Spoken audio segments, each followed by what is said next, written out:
Class में हम VGA के साथ थोड़ा बहुत प्ले अराउंड करना चाहेंगे। मकसद ये है कि आप थोड़ा सा समझ लें VGA कैसे काम करता है। मैं आपको एक कोड दे दूंगा जो कि VGA के साथ इंटरफेस कर लेता है और कीबोर्ड के साथ भी, तो ताकि अगर कोई बंदा कोई गेम टाइप की चीज़ एज अ प्रोजेक्ट प्लान कर रहा है तो उसको एक जंप स्टार्ट मिल जाए कि वो बजाय इसके कि वो VGA ढूंढता रहे। और एक आपको कोड लैब इंजीनियर ने भी दिया होगा और एक मैं दे दूंगा, दो आपके पास रनिंग कोड असूली तौर पर बन जाएंगे जिसके साथ आप VGA को चला सकें। ठीक है। सो ये बेसिकली एक काइंड ऑफ हमने एक लैब सी बनाई थी, तो उसका कोड है जिसमें हम VGA के साथ भी इंटरफेस कर रहे हैं, 7 सेगमेंट के साथ भी कर रहे हैं और कीबोर्ड के साथ भी कर रहे हैं। तो हमारे FPGA पे कीबोर्ड भी कनेक्ट हो जाता है, VGA भी कनेक्ट हो सकता है और 7 सेगमेंट भी हो सकता है। तो ये मैंने वो एक कोड बना लिया था ताकि इंटरफेसिंग के ऊपर लोगों का टाइम ना लगे। ठीक है, तो मैं इसको पहले तो चला के देख लेता हूँ और उसके बाद मैं आपको एक्सप्लेन करूंगा कि इस कोड में हो क्या रहा है। ठीक है, तो ये एक प्रोजेक्ट है जो कि सिंथेसिस हुआ हुआ है। मैं FPGA बोर्ड साथ लाया हूँ। सो FPGA बोर्ड को मैं कनेक्ट कर देता हूँ अपने PC के साथ। ठीक है, तो ये कनेक्ट हो गया और प्रोग्राम करना हम सबको आता है कि अडेप्ट पे गए और VGA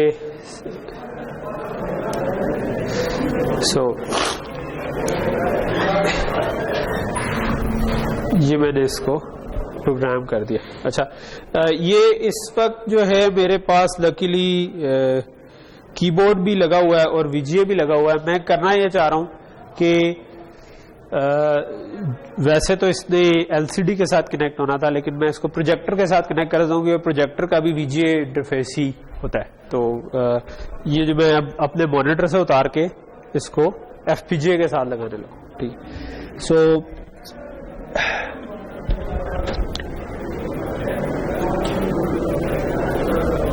ओके, कुछ आया कि ढूंढ ही रहा है अभी। ओके, अभी आपको स्क्रीन के ऊपर A लिखा हुआ नजर आ रहा है। सो कीबोर्ड मैंने अभी कनेक्ट नहीं किया हुआ, मैं ये कीबोर्ड भी इधर पड़ा हुआ है, ये भी FPGA बोर्ड के साथ कनेक्ट कर देता हूं। ठीक है, बिस्मिल्लाह, ये लग गया।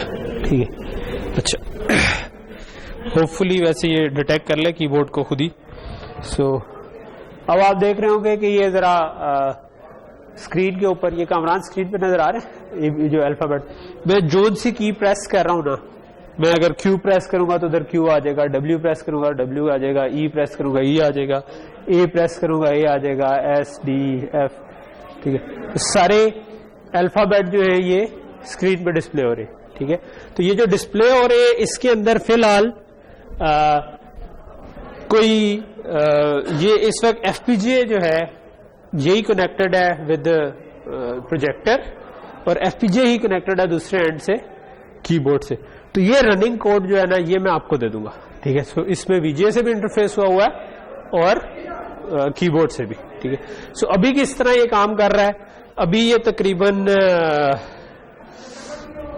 लेट मी सी के इसकी एक मैंने जो लैब की डिस्क्रिप्शन बनाई थी उसमें मैं एक डायग्राम सी खोल लेता हूँ।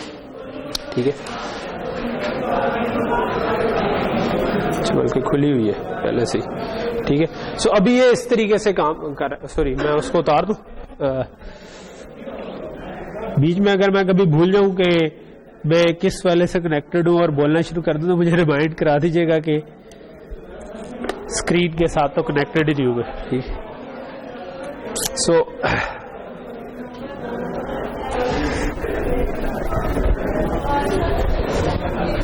ओके, सो इस वक्त जो है ना, एक कीबोर्ड के साथ इंटरफेस करने के लिए ना इसको PS2 लिखा हुआ है, सीरियल पोर्ट होती थी हमारी PS2 जिस पे लगता था। अभी वैसे ये USB पर लगा हुआ और इसके अंदर बोर्ड के ऊपर USB टू सीरियल कन्वर्टर लगा हुआ और उसके बाद आपके FPGA का होता है।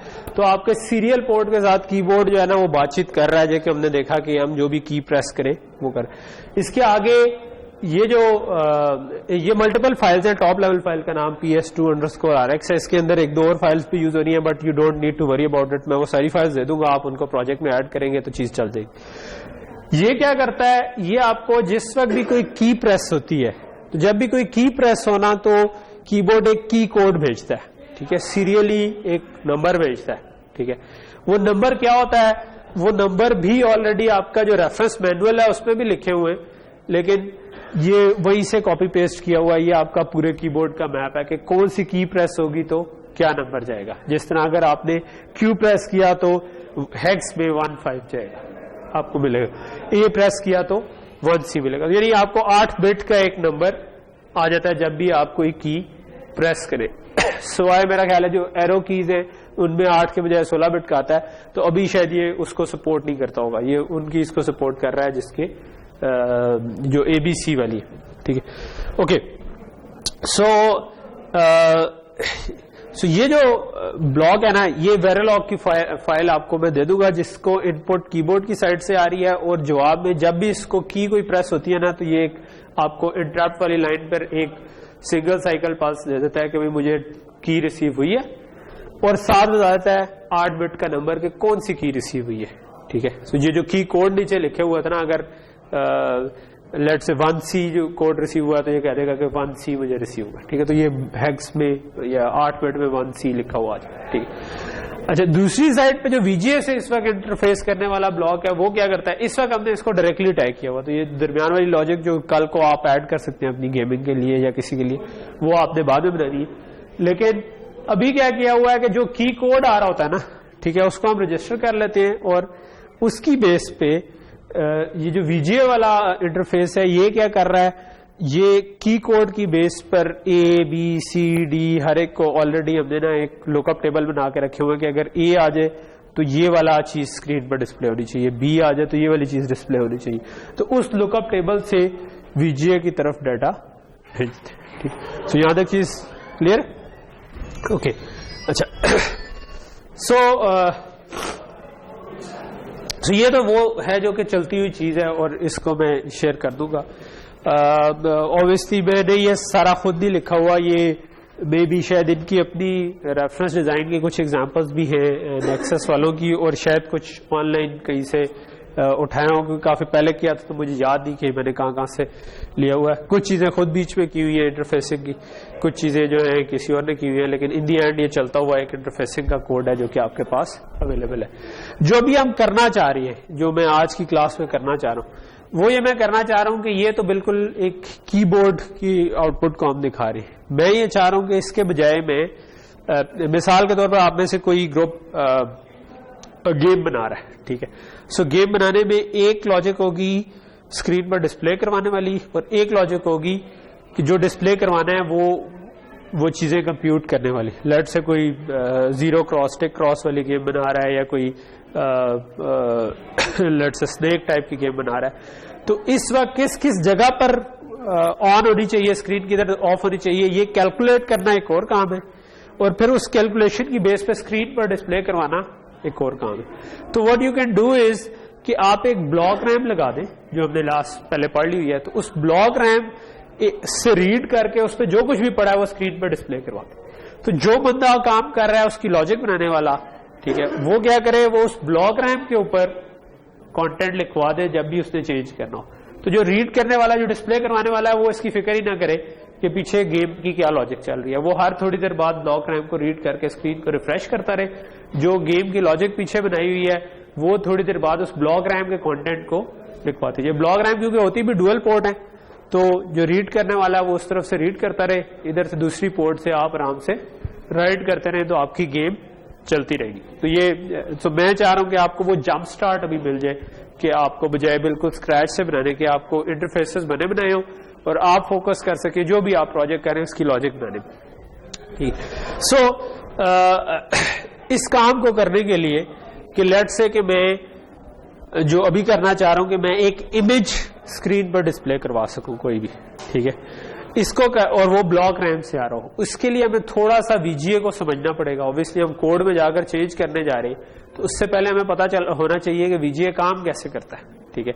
और ऑब्वियसली हमने वीजीए का कोड तो नहीं लिखना कि हमें पूरी तरह पता हो, लेकिन हमें उसका इतना आइडिया हो कि हम उसके कोड को जाकर मॉडिफाई कर सकें, ठीक है। सो उस आइडिया के लिए मैं वीजीए वाला जो है ना, ये जो हमारा बोर्ड है, इसका रेफरेंस मैनुअल के अंदर भी वीजीए की एक्सप्लेनेशन रीजनेबली अच्छी दी हुई है, ठीक है। और इसमें अगर हम देखें तो वीजीए क्या करता है, वीजीए ये जो हमारे बेसिकली ये शुरू में इवॉल्व वहां से हुआ था, जो हमारे कैथोड रे ट्यूब वाले, वो जो टीवी नहीं होते थे बड़े बड़े हमारे पुराने, आजकल तो एलसीडीज आ गई, लेकिन वो उनमें आपकी कैथोड रे ट्यूब यूज हो रही होती थी, जिससे आप डिफरेंट जगहों पे डिफरेंट रेड ग्रीन ब्लू की वैल्यूज इल्यूमिनेट करवाते थे, ठीक है। सो आप इसको यूज समझ सकते हैं कि मैं अगर लेट्स से स्क्रीन के ऊपर इधर आ जाता हूं, सो अगर मैं लेट्स से कि ये स्क्रीन है जिस पर मैं डिस्प्ले करवाना चाह रहा हूं, ठीक है, तो इसकी कोई रेजोल्यूशन होगी, कुछ नंबर ऑफ रोज होगी, ठीक है, और कुछ नंबर ऑफ कॉलम्स होंगे, ठीक। तो इसमें जो एक डब्बा बनता है, इसको हम अमूमन कहते हैं एक पिक्सल, ठीक है, एक पिक्चर एलिमेंट को पिक्सल कहते हैं, ठीक है।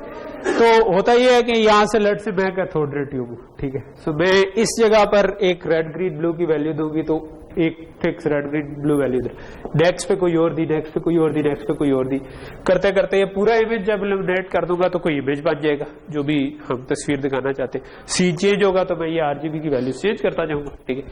अच्छा, वो स्कैन किस तरह करते हैं कि वो यहां पहला पिक्सल इल्यूमिनेट की, फिर अगली की करते गए, जब यहां पर पहुंचे ना, तो यहां से अब आप वापस इस जगह पर आते हैं अगली वाली पिक्सल, तो थोड़ी देर के लिए वो रे को ब्लैंक कर देते थे, ठीक है, कि वो वापस आ रही, ठीक है। उसके लिए थोड़ी देर के लिए उसको ऑफ रहना पड़ता है, जिसको हम फ्रंट पोर्च या बैक पोर्च कहते हैं, कि शुरू में कुछ टाइम को मेरा ख्याल है बैक पोर्च कहते हैं, आगे वाले को फ्रंट पोर्च कहते हैं, कि आपके इसके बाद इसके फ्रंट पे क्या है, इसके बैक पे क्या है। अच्छा, उसके बाद फिर आप दोबारा यही वाला काम करते हैं, और ये एक एक करके रोक रहे, और करते करते जब आप आखिरी पिक्सल पे पहुंच जाते हैं, ठीक है, तो अब रे ने उठ के दोबारा शुरू पे जाना है, तो आप मजीद थोड़ी देर ब्लैंक रखते हैं उसको, जिसको हम कहते हैं वर्टिकल साइड। इस साइड पे जो आपके फ्रंट पोर्च और बैक पोर्च होंगे, ठीक है, कि फ्रंट पे कितना टाइम वेट करना है, बैक पे कितना टाइम वेट करना है। सो यहां तक चीज क्लियर होगी, ठीक है। सो यही वाली चीज जो है ना, ये डायग्राम आपको बता रही है। मे बी मैं अब लाइट ऑफ कर देता हूं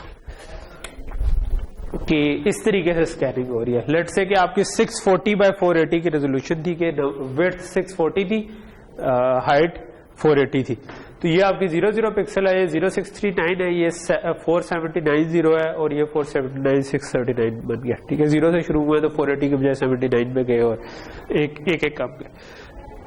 तो आप करते क्या है कि यहां से शुरू होते हैं, इधर पहुंच के फिर रे वापस जाती है, थोड़ी देर के लिए ऑफ रहती है। तो इस जो ऑफ पीरियड है ना, इनको हम फिर फ्रंट पोर्च और बैक पोर्च कहते हैं, ठीक है। जिस तरह ये आपको बता रहा है कि यहां से थोड़ी देर पहले हम एक एच सिंक का सिग्नल देते हैं, और जब भी हमने एक रो डिस्प्ले करवानी है ना, तो एच सिंक का सिग्नल एक जाता है HS, उसके थोड़ी देर आप इंतजार करते हैं, और उसके बाद से फिर आपकी एक एक पिक्सल आना शुरू हो जाती है, और फिर जब आप खत्म हो जाते हैं तो फिर थोड़ी देर आप इंतजार करते हैं, ठीक है। सो यहां तक चीज समझ आ गई।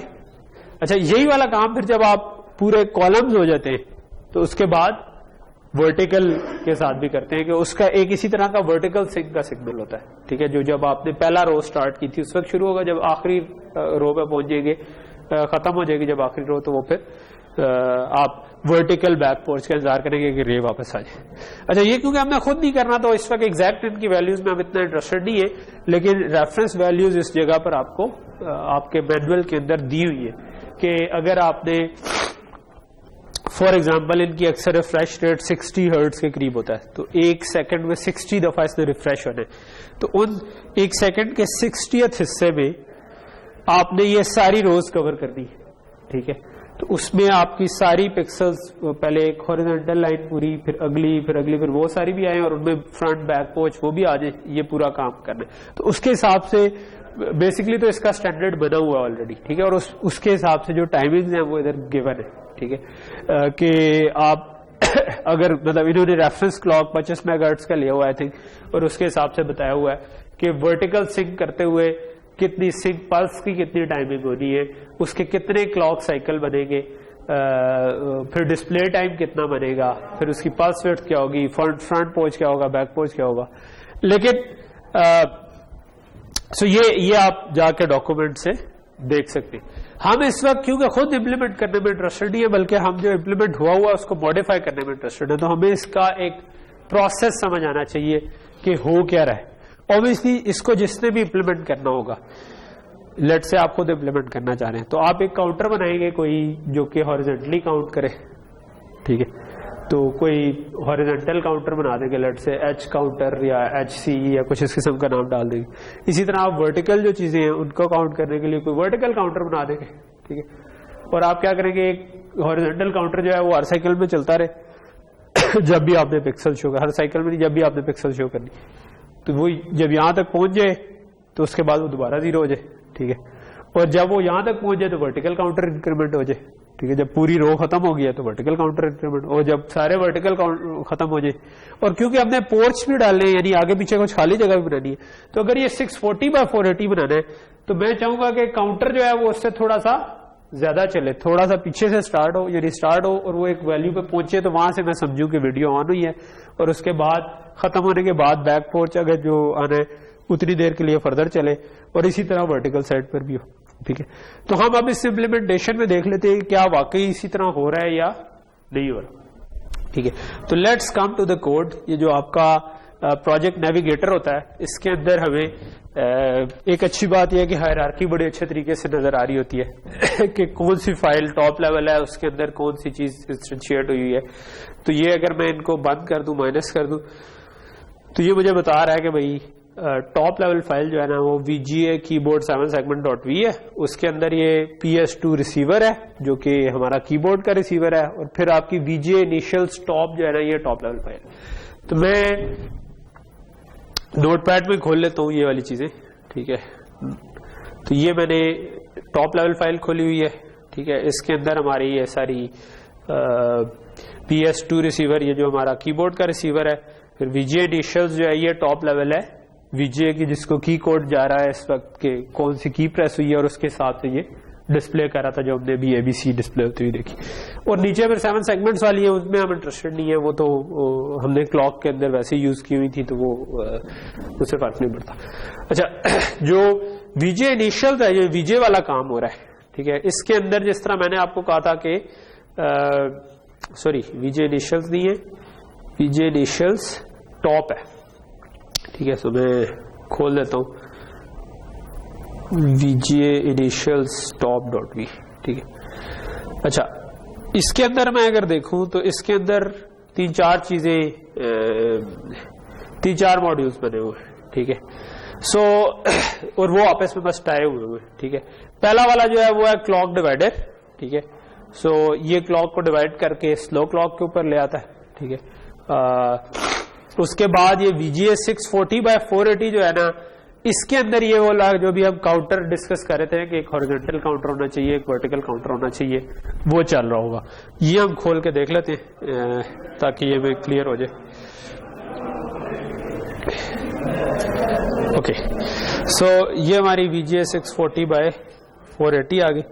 अच्छा, इसमें अगर आप शुरू में ही देखें ना तो ये हमें पैरामीटर्स लिखे हुए नजर आ रहे हैं कि टोटल हॉरिजॉन्टल पिक्सल्स, ये असल में 640x480 के हिसाब से बना हुआ है, ठीक है। लेकिन क्योंकि फ्रंट पोर्च और बैक पोर्च भी रखने थे, तो ओवरऑल हॉरिजॉन्टल पिक्सल का काउंटर चल रहा है 800 तक, 0 से 800 मे बी 799 तक जाता हो, 800-1 पे रीसेट हो जाए। इसी तरह वर्टिकल लाइंस 480 चाहिए थी, लेकिन ये 521 तक जा रहा है, ठीक है, क्योंकि आपने वर्टिकल में जब आप खत्म हो जाएंगे थोड़ी देर इंतजार करना था, ठीक है, और स्टार्ट में भी थोड़ी देर इंतजार करना था, ठीक। तो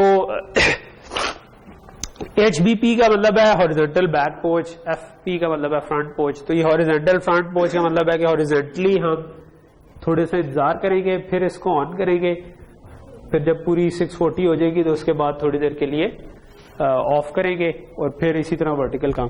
तो ये उनकी वैल्यूज दी हुई है। Horizontal back pose starts from 144 से 784 तक हमारा जा रहा है। ये 784 से आगे जाके ऑफ हो जाएगा, 144 से पीछे ऑफ रहेगा।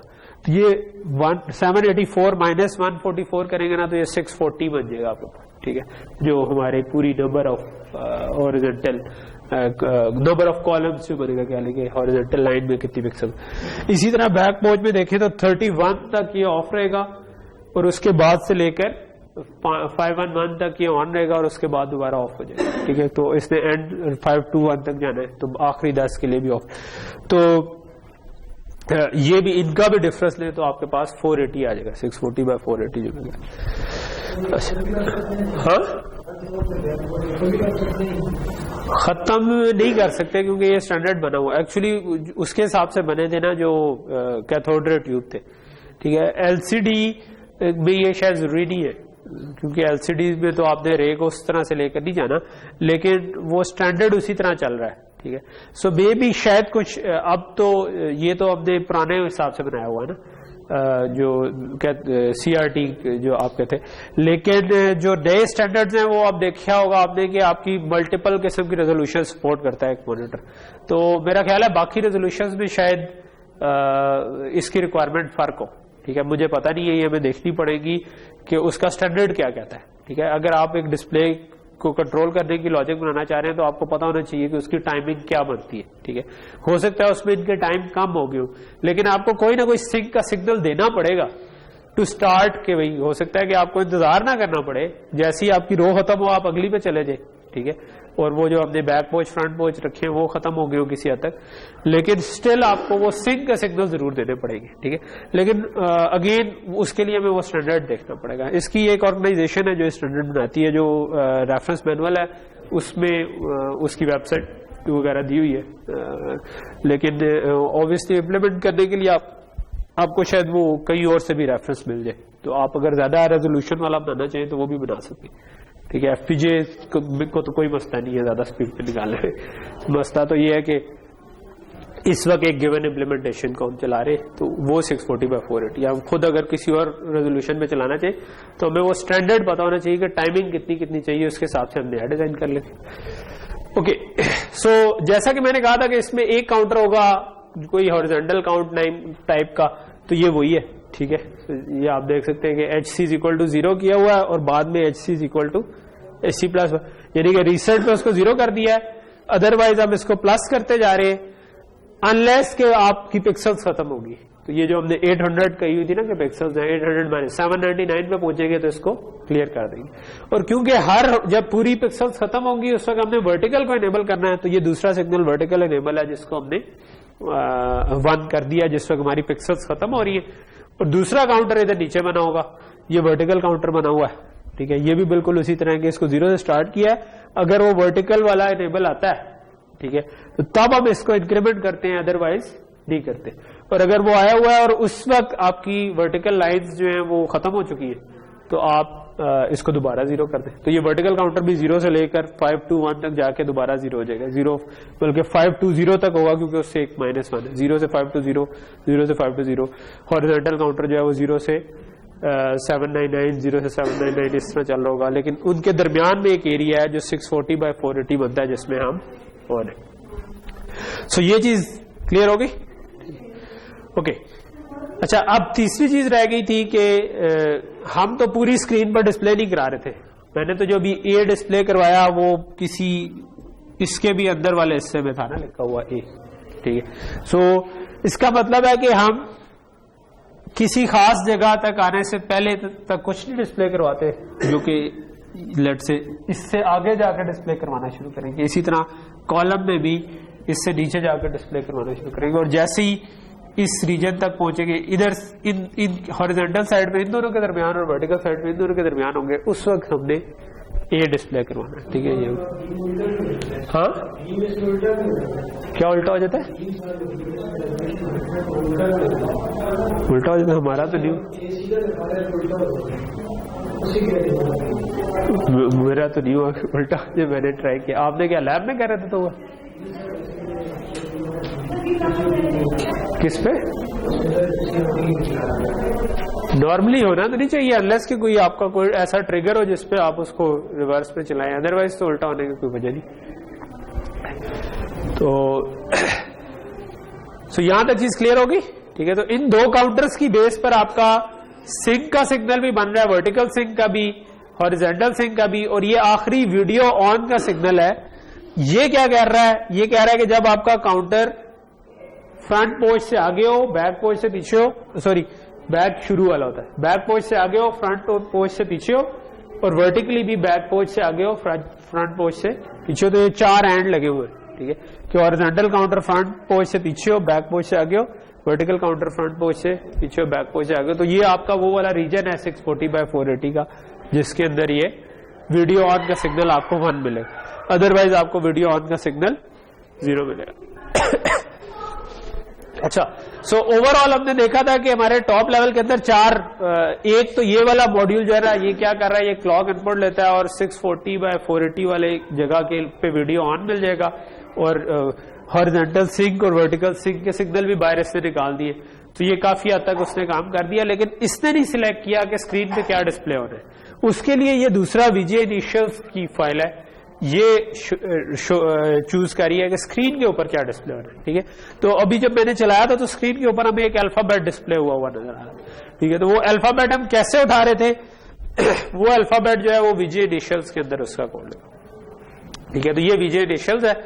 अच्छा, ये छोटा सा कोड है, यानी कि ये कोई 30, 40, 50, 60 लाइनों का कोड है, मतलब ऊपर तो वो होती है इनिशियलाइजेशन। अच्छा, मैंने इसमें क्या किया हुआ है कि एक आपका रो नंबर है और एक कॉलम नंबर है, क्योंकि ए जो है ना यहां पर डिस्प्ले हो रहा है। तो ये जो लेट से जहां से स्टार्ट करना है ना हमने, इसको हम कह देते हैं C1 के कहां से स्टार्ट करना है, और जहां तक इसने फिर जाना है ना, इसको हम कहते हैं विड्थ, इसकी विड्थ कितनी है, ठीक है। तो C1 से लेकर C1 प्लस विड्थ तक जो है ना हम इसको डिस्प्ले करवाएंगे, अदरवाइज डिस्प्ले नहीं करवाएंगे। और इसी तरह रो 1 से लेकर रो 1 प्लस हाइट, इसको मैं कहता हूं हाइट, क्योंकि ये कैरेक्टर की हाइट है, ठीक है। अच्छा, सो यहां पर अगर आप देखें तो ये यही वाला काम हो रहा है, ठीक है। यहां पर विड्थ डिफाइंड है 32, हाइट डिफाइंड है 16, ठीक है। और C1 जो है ना वो इस वक्त बेसिकली वैसे तो 1 ही था, लेकिन मैंने इसको इस वक्त स्विचेस से अटैक किया हुआ। ये मैंने आपको चला के नहीं दिखाया कि मैं जो इसके बाहर स्विचेस लगे हैं ना, अगर मैं उनको थोड़ा सा छेड़ूंगा ना तो वो ये जो था वो उसकी पोजीशन चेंज हो जानी थी जिस जगह पर डिस्प्ले हो रहा था, ठीक है।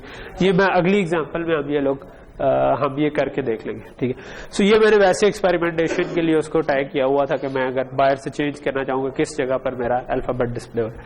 अच्छा, तो ये तो सिंपल C1 और R1 जो है वो तो इस वक्त 0-0 है, या फिर उसमें एक ऑफसेट आ रहा है कि भाई इतनी पिक्सल आगे चले जाओ बेस्ड ऑन स्विचेस। अगर स्विच 0-0 है तो ये 1 से शुरू हो रहे, यानी कि बिल्कुल कोने पर A डिस्प्ले होना था, ठीक है। क्योंकि मैंने अभी थोड़ा छेड़ा हुआ था तो वो सेंटर में डिस्प्ले हो रहा था। प्रॉब्ली इसकी रो जो थी ना वो मे भी मैंने 1 या 2 सिलेक्ट की हो या 3 सिलेक्ट की हो, तो इस जगह पे 1-1 आ जाएगा, तो ये काफी सारी पिक्सल्स आगे चला जाएगा और वहां पर डिस्प्ले करना शुरू कर देगा। ओके, अच्छा, दूसरा, अब यहां पर एक और सिग्नल आपको नजर आ रहा है कि कब ये वाला रीजन ऑन होगा जिसमें मैंने ए को डिस्प्ले करवाना है। ये ऑन होगा जिस वक्त आप C1 प्लस हॉरिजॉन्टल बैक, यानी जब आपका ये बैक पोच खत्म हो गया, इसके बाद C1 गुजर गया, उसके बाद आपने इसको दिखाना शुरू करना है। और C1 प्लस हॉरिजॉन्टल बैक पोच प्लस विड्थ से कम रहा, ठीक है। और इसी तरह हाइट वाली साइड पे हमने कहा क्या किया हुआ है कि वर्टिकल बैक पोर्च में R1 यानी रो नंबर से प्लस जो बैक पोर्च है वहां से शुरू होके प्लस हाइट तक हम जाएंगे कि रो 1 plus back porch plus height तक। तो उस जगह पर हम इस वक्त सिर्फ डिस्प्ले करवा रहे हैं, ठीक है। सो यहां तक चीज क्लियर है। और डिस्प्ले क्या करवा रहे हैं? डिस्प्ले हम जो कर रहे हैं ना, ये हम RGB पर ना एक ROM से उठाकर जो निकाल रहे हैं, ये क्या है ये मैं आपको भी बता दूं। हमने ना इनको डिस्प्ले करवाने के लिए ना एक और फाइल इसमें बनाई हुई है, ये वाली PROM, ठीक है, जो चौथी एसोसिएशन थी। इसके अंदर क्या किया हुआ हमने, ये तो सारे कमेंट हैं, ये मैंने सॉरी कमेंट को इनको तो डिलीट भी किया जा सकता है बेसिकली, ये सारे कमेंट हैं। ठीक, ये आपको नजर आ रहा है इस वक्त ये एक लुकअप टेबल बनाया हुआ है कि ए जब स्क्रीन पर की कोड 1 आए तो आपने ये स्क्रीन पर डिस्प्ले करवाना है। ठीक है, अच्छा इसको आप अगर देखें तो ये बहुत सारे जीरोज हैं, लेकिन इस जगह पर आपको 1 लिखा हुआ नजर आ रहा होगा, आ रहा है 1 लिखा हुआ, ये बेसिकली आपका ए लिखा हुआ। ठीक है, इसी तरह हमने बी का कोड इस तरह हार्ड कोड करके लुकअप टेबल बनाया हुआ है जो 32/16 की एक अरे यानी कि 32 विड्थ है, 16 इसकी हाइट है। प्रैक्टिकली वैसे ये क्योंकि इनिशियली जो हमने कोड जिसको मैं मॉडिफाई करा था उसमें 32/16 ये बने हुए थे, लेकिन ये मैंने जो ABC है ये डॉस के फॉन्ट से उठाई हुई है, तो उसमें आप अगर ये 32 के बजाय सिर्फ 8 भी रख लेंगे ना, मेरा ख्याल है तो वो भी काफी होंगे, 1 2 3 4 5 6 7 हाँ 8 भी रख लेंगे तो काफी होंगे। और हाइट भी इसकी जो है ना वो शायद 16 पूरी होने की जरूरत नहीं, ये अगर आप यहां तक भी आ जाए जो कि प्रॉब्ली 10 तक होगी तो वो भी आपका काफी होगा। ठीक है, तो ये आप इस कोड को जब मॉडिफाई करना चाहें तो आप इसमें से ये चीज उड़ा सकते हैं, इसको छोटा कर सकते हैं अगर आपने ABC डिस्प्ले करवानी, डिपेंड्स कि आपका प्रोजेक्ट क्या है। ठीक है, तो ये एक ROM सी हमने बनाई हुई है और ये हमने ABC हर एक के लिए अलग अलग रखी। तो इस फाइल में हम क्या करते हैं, हम देखते हैं कि की कोड जो भी आ रहा है, अगर A का की कोड आ रहा है ना तो हम इसको आउटपुट करेंगे। ठीक है, अच्छा इसकी रोज हैं, सो अब अगर मैं रो नंबर 0 पे हूंगा तो इसकी पहली रो आउटपुट होनी चाहिए, अगर रो नंबर 1 पे होगा तो इसकी दूसरी रो आउटपुट होनी चाहिए। ठीक है, तो ये इस मॉड्यूल की एक आउटपुट है M। ठीक है, वो एक रो आउटपुट कर रही है।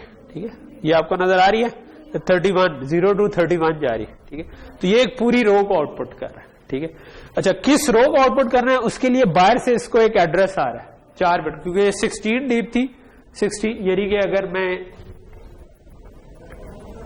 अगर ये 32 वाइड और 16 डीप हो तो इसको एड्रेस 4 बिट का चाहिए होगा।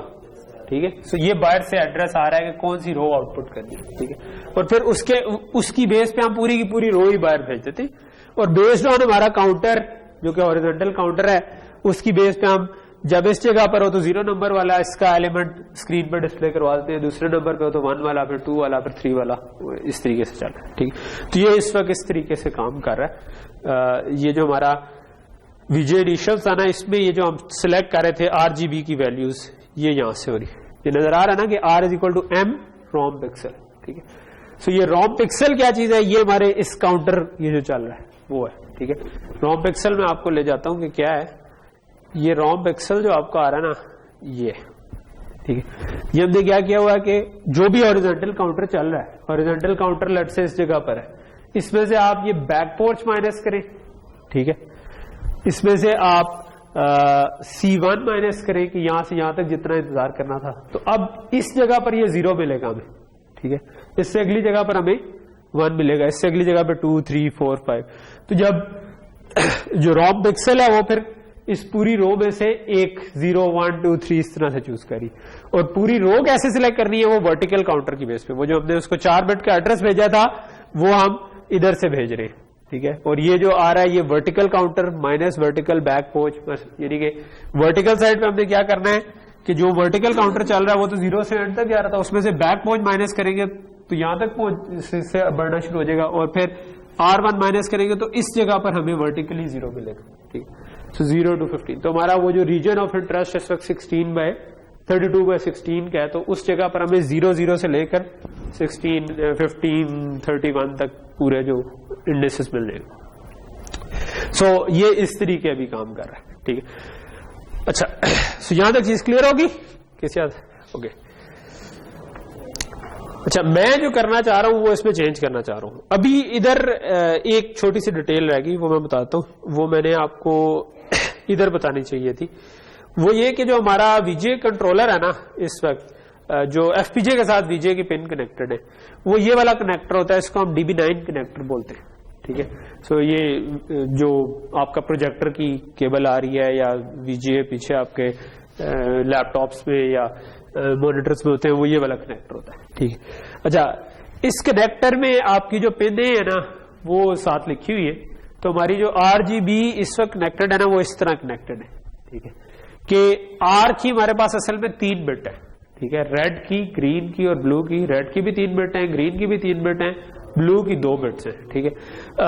ब्लू से हमारी आंखें जो है ना वो जरा उतनी सेंसिटिव नहीं होती, ठीक है, तो उसकी 2 बिट्स इसलिए रखी गई है। ग्रीन और रेड पे हम ज्यादा सेंसिटिव होते हैं।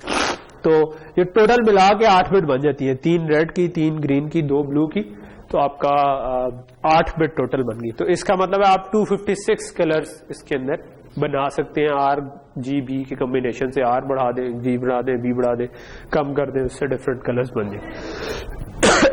और उसके अलावा 8 सिंक और V सिंक, ये वो वाले सिग्नल है कि भाई जब कब हॉरिजॉन्टल सिंक तब आएगा जब रो स्टार्ट हुई, वर्टिकल सिंक जब आएगा जब कॉलम स्टार्ट हुआ, ठीक है, सॉरी उल्टा, ठीक है, रो स्टार्ट हुई से मेरा मुराद है कि रो स्टार्ट हुई, ठीक है, तो रो के अंदर जो इंक्रीमेंट हो रहे थे वो कॉलम हुए। और इनको हमने डिफरेंट रेजिस्टेंसेस से टैग किया हुआ है, ठीक है। सो जो मिसाल के तौर पर अगर यानी मैं इस पे 000 भेजूंगा तो इसकी जिसमें सबसे ज्यादा रेजिस्टेंस है उस पर अगर मैं 1 भेज भी दूंगा तो रेड में थोड़ी सी चेंज आएगी, 2 भेज दूंगा तो मजीद थोड़ी सा बढ़ेगा, लेकिन इस वाली पे भेज दूंगा 1 तो इसमें रेड की इंटेंसिटी ज्यादा इंक्रीज होगी, जिसमें कम रेजिस्टेंस है उसमें बहुत ज्यादा रेड की इंटेंसिटी। सो इसका मतलब है उन 3 बिट में मैं 000 से लेकर 111 तक, 0 से 7 तक अगर मैं लेके जाऊंगा तो 7 का मतलब है मैक्सिमम रेड जो आ सकता है वो आ जाएगा, और 0 का मतलब है कि वो रेड हो ही ना उसके अंदर, ठीक है। तो मैं उसको 0 से लेकर 7 तक डिफरेंट रेड की इंटेंसिटीज कंट्रोल कर। इसी तरह मैं ग्रीन की इंटेंसिटीज भी 0 से लेकर 7 तक कंट्रोल कर सकता हूँ। इसी तरह ब्लू की इंटेंसिटीज क्योंकि 2 बिट है तो 0 से लेकर 3 तक कंट्रोल कर सकते हैं। तो यहां तक चीज क्लियर होगी। तो यही वाली चीज जो थी ना ये इधर टाई किया हुआ है, ठीक है। इधर आप देखो कि मैंने रोम जो मैंने बनाई थी जिसमें A लिखा हुआ था उसमें तो सिर्फ 0-1 लिखा हुआ था ना, उसमें रेड ग्रीन ब्लू की कोई वैल्यू नहीं लिखी हुई थी। तो मैंने सिंपल जो भी वैल्यू आ रही है ना वो सारी रेड और ग्रीन और ब्लू के साथ टाई कर दी है, ठीक है। सो इसका क्या मतलब है कि वो अगर ऑन हुआ तो व्हाइट, हमें इसीलिए A जो लिखा हुआ था वो व्हाइट नजर आ रहा था क्योंकि रेड ग्रीन ब्लू सारों की सारी बिट्स ऑन थी, ठीक है। और जहां पर बाकी सारी जगह ब्लैक नजर आ रही थी क्योंकि अदरवाइज वो सारा 0 था, ठीक। अच्छा, अगर मैं लेट से कि ग्रीन वाली को 0 कर देता तो ये कोई और कलर बन जाए, ग्रीन और ब्लू को 0 कर देता तो वही A मुझे रेड कलर में लिखा हुआ नजर आ जाना था, या ग्रीन को टाई कर देता और बाकियों को 0 कर देता कोई और। तो मैं ये कलर चेंज इसके बड़े आराम से कर सकता हूँ जस्ट बाय चेंजिंग कि इन बिट्स पर क्या आएगा, ठीक। सो यहां तक चीज समझ आ गई है, कोई मसला तो नहीं। अच्छा, तो ये तो वो है जो कि चलता हुआ एक कोड मैं आपको समझाना चाह रहा था।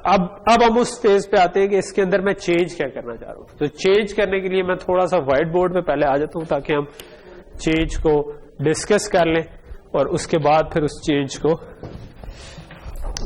करना। मैं ये चाह रहा हूं कि बजाय मैं ये A डिस्प्ले करवाने के मैं कोई इमेज डिस्प्ले करवाना चाह रहा हूं, अपनी मर्जी का कोई सा भी इमेज, ठीक है।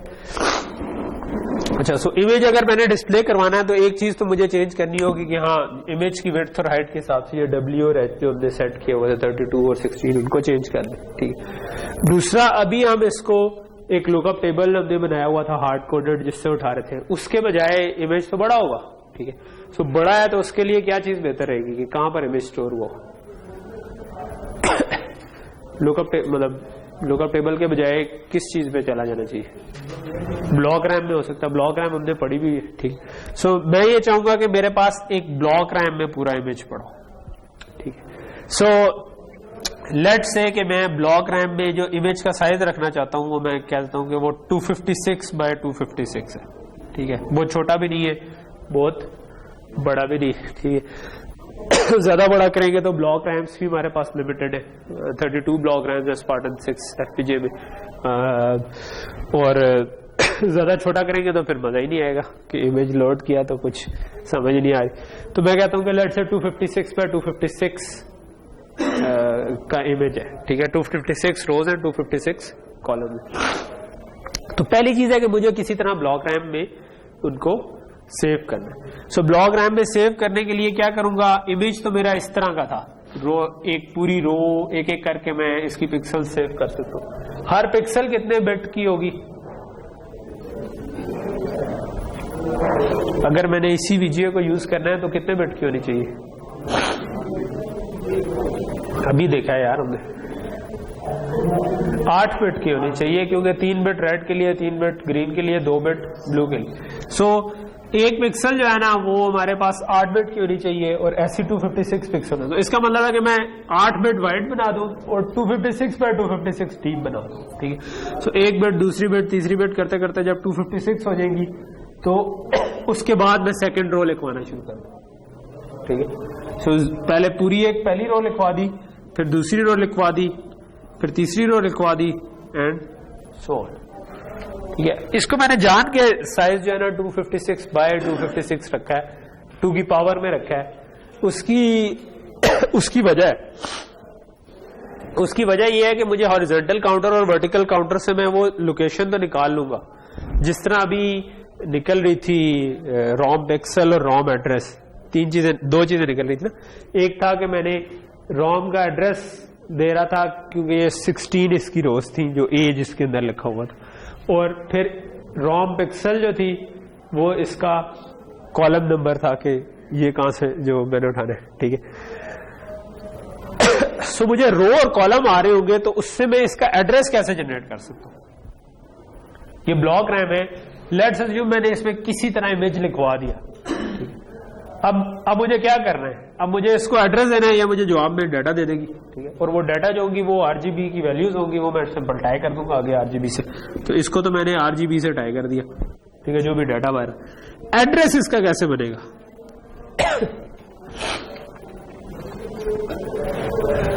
मुझे इसके अंदर जो यहां पे 00 ये रो और कॉलम मेरे पास इसके आ रहे हैं, ठीक है, क्योंकि ये मैं पहले भी पढ़ा था। तो जो इसका एड्रेस है ना, कॉलम एड्रेस, वो उसका नाम है रॉम एड्रेस, ठीक है। और ये जो इसका रो नंबर है, ठीक है, उसका नाम है रॉम पिक्सल, ठीक है।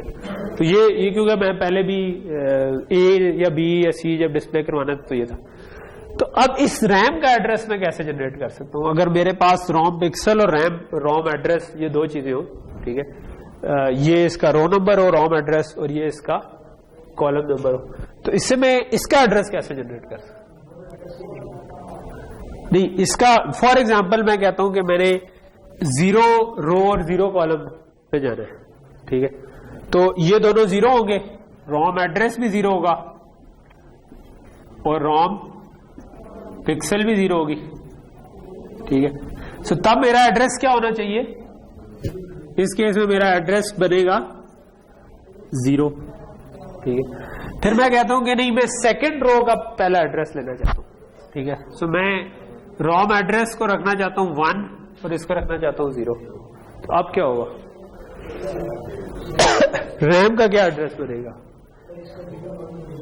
नहीं, रैम का एड्रेस ये 0 है, ये 1 है, ये 2 है, ये करते करते 255 है, फिर ये 256 से लेकर 511 तक है। तो अगर मैं सेकंड रो का पहला एलिमेंट पढ़ना चाह रहा हूं, वो तो इस जगह पे पढ़ा हुआ है ना, क्योंकि पूरी रो हमने लिखवाई, नेक्स्ट रो यहां से शुरू हो रही थी। तो इसका एड्रेस क्या बनेगा?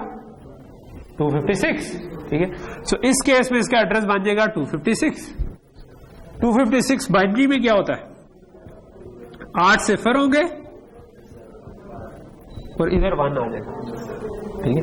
अगर मैं तीसरी रो पे जाता, उसका पहला एड्रेस क्या बनना था? 511। तो उस केस में क्या होना था? 511 को अगर मैं बाइनरी में देखूं तो ये 10 हो जाना था, ठीक है। सो क्योंकि मैंने 2 की पावर में रखे हुए इसके एड्रेसेस, तो इसका मतलब है कि अगर 8 बिट से आगे मैं देख रहा हूं तो वो इधर 0 होगा, इधर 1 होगा, इधर 2 होगा एंड सो ऑन। और 8 बिट से पीछे वाली चीज जो है वो फिर मैं इधर। तो मैं क्या कर सकता हूं कि रॉम एड्रेस जो है इसको मैं एमएसबी पे रख सकता हूं और रॉम पिक्सल्स जो है इसको मैं एलएसबी पे रख सकता हूं, और मुझे और कुछ करने की जरूरत ही नहीं, इससे डायरेक्टली इसका एड्रेस जनरेट हो जाए। जो हमने कंकैटिनेशन नहीं पढ़ी थी, मैं सिंपल ये कर सकता हूं कि address is equal to ROM address और रॉम पिक्सल, ठीक है। तो ये मेरे पास इकट्ठा जनरेट हो जाएगा। सो गिवन कि अगर किसी तरह मैं एक ब्लॉक रैम के अंदर इमेज लिखवा दूं तो फिर मुझे उसको सिर्फ एड्रेस देना है और जवाब में मुझे डाटा वो दे देगी, वो RGBC में टाइप कर दूंगा। और जो मैंने एड्रेस देना है वो कैसे दे सकता हूं, वो मुझे ऑलरेडी हॉरिजॉन्टल और वर्टिकल काउंटर से बन ही रहा है, तो मैं सिंपली उसको उसकी सही वैल्यू जो उनको कंकैटिनेट कर दूं, जो कॉलम आ रहा है वो और रो, इनको आपस में 8-8 बिट उठा के कंकैटिनेट कर तो मेरा काम चल जाएगा। अब फिर क्वेश्चन रह गया कि अच्छा मुझे ब्लॉक रैम बनानी है और उसके अंदर किसी तरह इमेज लिखवाना है। सो इमेज लिखवाने के लिए हमने ये कहा था कि ब्लॉक रैम को हम इनिशियलाइज तो कर ही सकते हैं, ठीक है। सो हमने इसका एक तरीका देखा था कि वो अगर हम ब्लॉक रैम बनाए तो बहुत सारे जीरोस लिखे हुए थे, उनमें वैल्यूज बाय हैंड डाल दे, तो बाय हैंड डालते हुए तो बहुत ज्यादा टाइम लग जाएगा। उसके बजाय हमने एक और तरीका पढ़ा था जिसमें हम एक फाइल भी लोड कर सकते हैं, ठीक है, कि जो इमेज की फाइल है वो लोड कर लें तो उससे हमारी ब्लॉक रैम इनिशियलाइज हो जाए। तो हम वो वाला काम करेंगे। ब्लॉक रैम जो हमने बनानी है उसका साइज क्या है,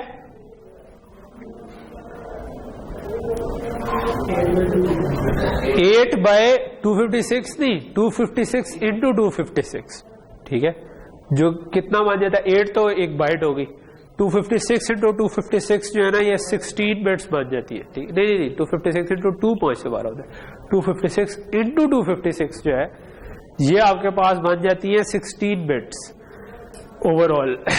तो 16 बिट्स का एड्रेस का मतलब है कि ये आपकी बन जाएगी 6 + 10 64 किलो बाइट्स, ठीक है, जो काफी बड़ा साइज है। 64 किलो बाइट्स हमारी एक ब्लॉक रैम जो है वो 16 किलो बिट्स की है, ठीक है। तो हम काफी सारी ब्लॉक रैम्स यूज करके 64 किलो बाइट्स अचीव करेंगे, ठीक है। कितनी वैसे यूज हो जाएगी, 64 के लिए 4 और 8, ये पूरी 32 जो ब्लॉक रैम है ये सारी की सारी हमारी यूज हो जाएगी, ठीक है, इस काम में।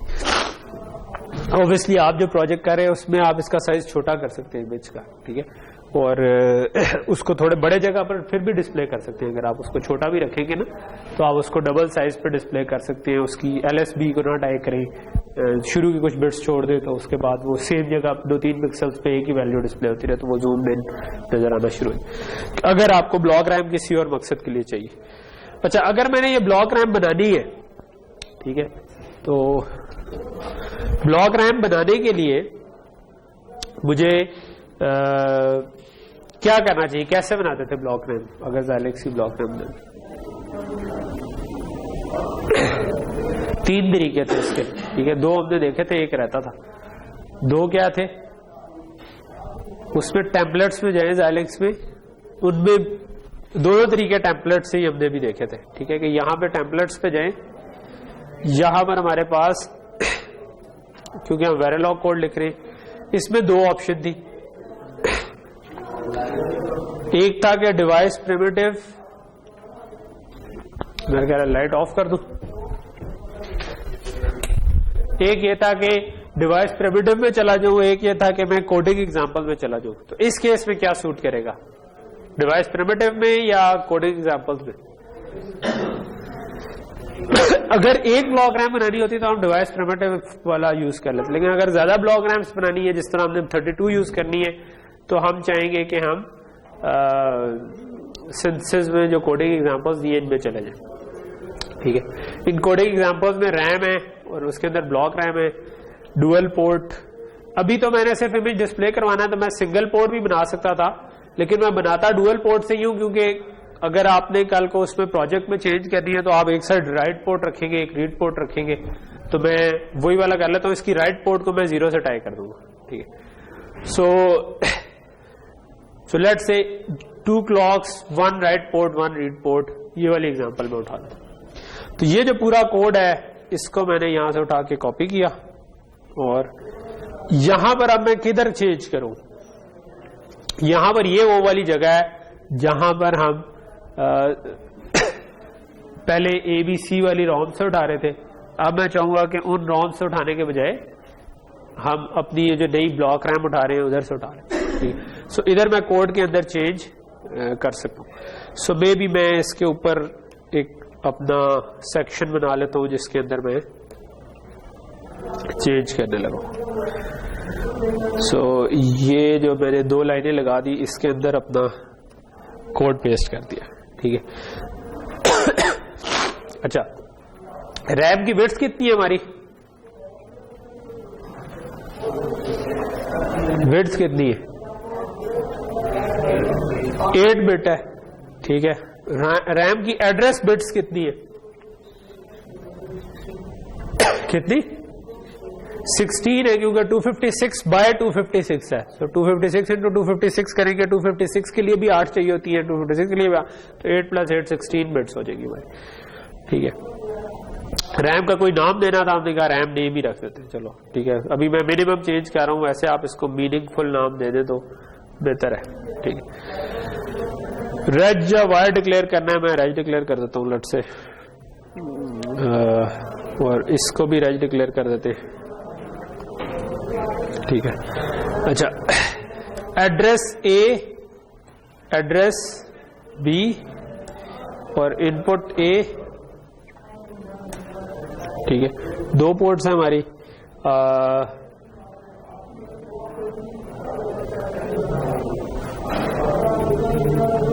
ओके।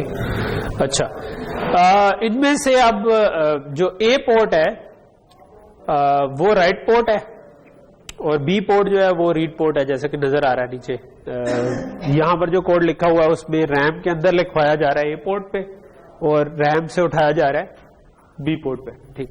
सो जो लिखवाने वाली पोर्ट है उसको तो मुझे एज सच यूज करने की जरूरत नहीं है।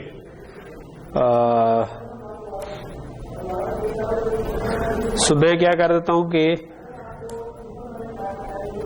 एक मिनट, मैंने ये कौन सी एग्जांपल उठाई है, 2 क्लॉक्स वाली उठा ली है। मैं 1 क्लॉक वाली उठा लेता हूँ, वो ज्यादा आसान रहेगी क्योंकि मुझे सिंगल क्लॉक ही चाहिए, ठीक है। मैं डिफरेंट क्लॉक्स पे दोनों को नहीं चलाना चाह रहा।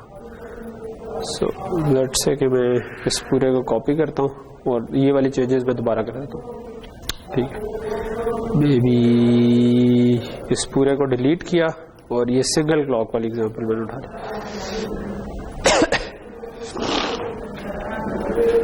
अच्छा, रैम विड्थ हमने रखी थी 8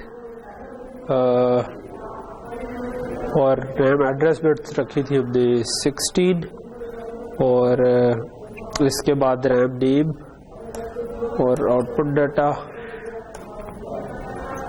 और इनको हमने कह दिया था कि हम रेंज डिक्लेयर कर लेते और इनपुट डाटा, रीड एड्रेस।